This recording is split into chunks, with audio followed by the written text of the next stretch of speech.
Hi, class. So Nola and I are back. I want to tell you that I'm very proud of the work you're doing and your postings, and most of you are caught up actually on your postings for this week, and I really appreciate that. It's wonderful to see you being supportive of each other, and Nola and I are trying to give you a chance to get to know each other, but we're going to start jumping in as well, and you'll start seeing some of our posts on that. I've asked Nola to talk to you a little bit about your first paper that's due next week. It won't be due until Sunday because all of your assignments are due on Sunday night, not this week. This is the one for next week, but I just wanted her to give you a little brief description of what you're doing. Hey, you guys. Like Teresa said, it's awesome. I went through and actually read, and I think I responded to everyone's post on Moodle, and it's just awesome to see the things that you've all written and the way you're connecting to one another. It's just incredible. Another thing I would like to say is the ACEs pretest that you all took that gave you the percentage scores on different areas in your academic strengths and weaknesses.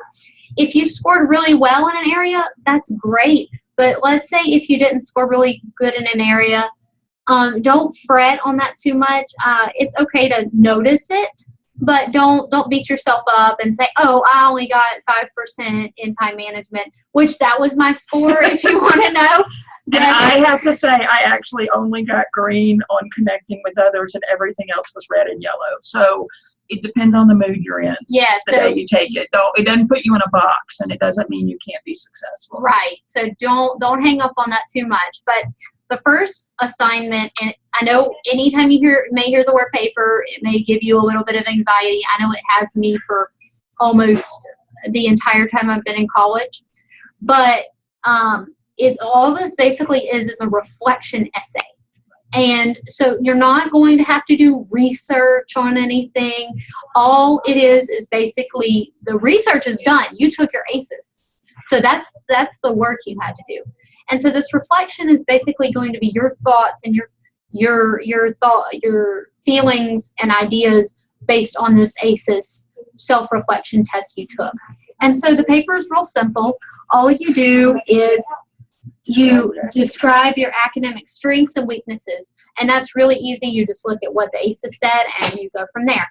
And then you're going to how do your expectations, like if you think you're awesome in I'm trying to remember one of the things, connecting with others, but you got a little lower in that than you expected, then you can say, hey, I really expected to make 100% on this, and I got a 50.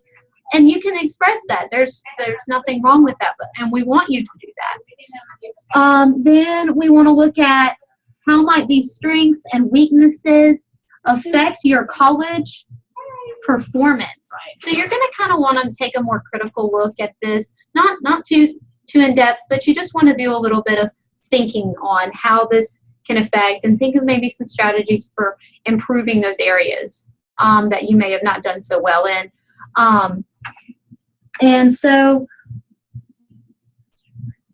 And then we're going to focus on your strengths. What kind of academic strengths do you have to bring to the table? We all have strengths.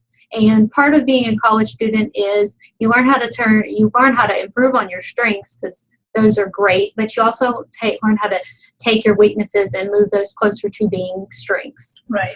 And then what academic strategies? And then the last one is you're going to look at some academic strategies that you can come up with, and what may be some concerns. The last one is actually your biggest concerns about being a college student. Yes. And how might you address them? So you've actually helped each other in your first week's discussion about what are some things that might be barriers, and those may or may not coincide with your concerns. But we just want you to use this as a place to kind of get some stuff out and talk about how are you envisioning getting all the way through your college career. And some of you have begun to address that in the discussions. I really appreciate it. So you're a significant way there toward putting some of that in your papers. And another thought, and this is going to be really quick, we all have different barriers. Mine were my disability. I don't know if you could see it on camera, but I was extremely close to the paper. My nose was literally touching it. And so my visual impairment was one of my barriers. And so I had to figure out how to get to school. I had to figure out how to do my textbooks, because not all of that is the same.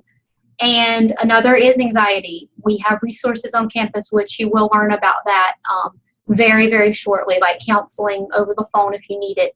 And I've done that. And the other was time management. I have a son, I work, I'm highly involved, and so I had to learn how to do that. So those are a very quick overview of my barriers that I've had to learn how to overcome. And I'm still having to learn how to do different things differently every semester. It's always a constant changing and adapting.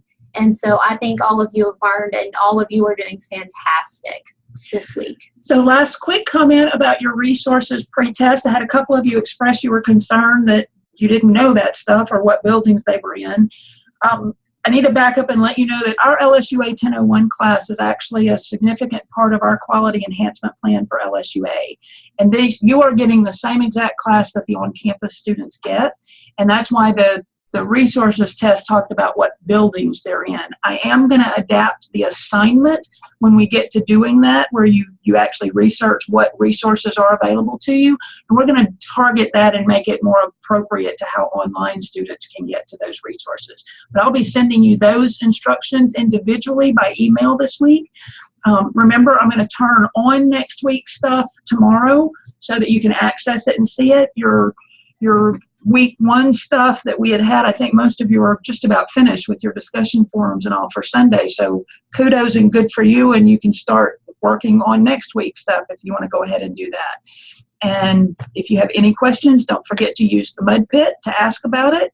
I did want to tell you the resources pre-test, the basic skills pre-test, anything that says pre-test on it, information literacy as we go through, you get 10 points just for doing that, and we are not expecting you to know the answers on the pre-test. What you answer is not going to affect your score on the pre-test. You're going to get 10 points for doing all the pre-test. It's the post-test after we've covered the material that's actually going to give you the score based on your answer to the questions.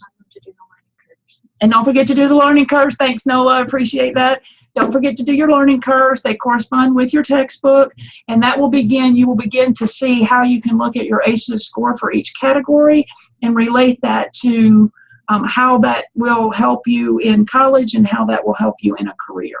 So long enough on the video this week. Thanks, Nola, for your help. Look forward to seeing you all online soon. Have a great day. Bye.